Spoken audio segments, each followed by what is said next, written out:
বিজয় সজাগ হয়ে উঠল। মেয়েটি নিচু গলায় বলছে। বিজয় প্রথমে মনে করল বাতাসের শব্দ, কিন্তু পরক্ষণেই দরজার নিচ দিয়ে একটা ছায়া দেখা গেল।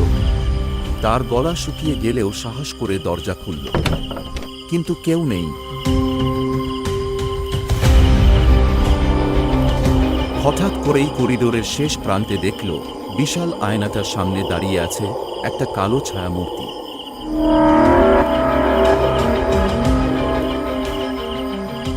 ধীরে ধীরে কালো মূর্তিটা বাতাসের সাথে মিলিয়ে গেল।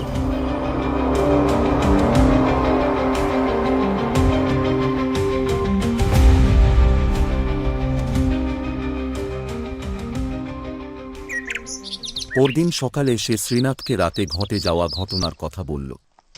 শ্রীনাথ কিছুটা চুপ থেকে বললেন,